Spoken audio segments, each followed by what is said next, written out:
Besok mati guys, tobat yuk.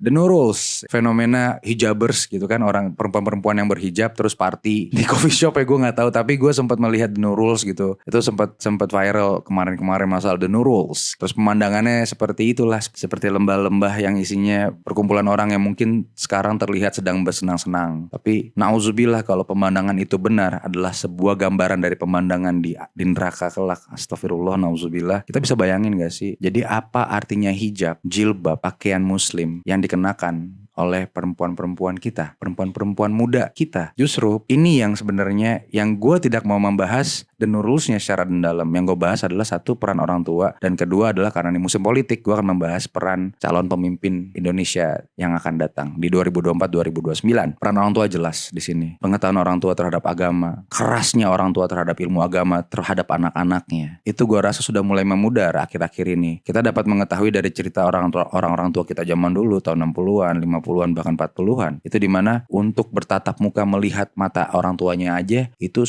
sebuah perasaan yang berani gitu kan. Jadi takut untuk melihat, menatap wajah dan matanya. Nah sekarang bebas sekali, itu karena peran orang tua yang terlalu modern dalam mengambil sikap terhadap anaknya. Terus orang tua itu sekarang kalau gue lihat, para orang tua itu lebih mementingkan gengsi dibanding akhlak, adab, moral, bahkan dunia akhirat. Lebih mementingkan ilmu dunia dibanding ilmu akhirat. Jadi salah satunya adalah gengsi gitu. Kalau anaknya tidak ini, aduh, orang tua sebagai orang tua gengsinya berkurang gitu kan. Contoh yang paling mendasar yang kita melihat ya seperti The Nurul's, terus beberapa orang tua yang membiarkan anaknya mempunyai kendaraan motor padahal itu belum jatuh untuk dia mendapatkan izin berkendara. Seperti itu kan banyak, dan memaksakan kehendak untuk terlihat gengsi di sekelilingnya, di lingkungannya. Yang kedua adalah peran calon pemimpin Indonesia di masa depan. Menjadi pemimpin Indonesia di masa depan itu berat. Negara ini negara dengan mayoritas Islam terbanyak di dunia. 80% dari 270 juta orang beragama Islam. Itu harus dibentuk, dijaga akhlak dan adabnya oleh pemimpin tersebut melalui undang-undang ataupun keputusan-keputusan dari pemerintah.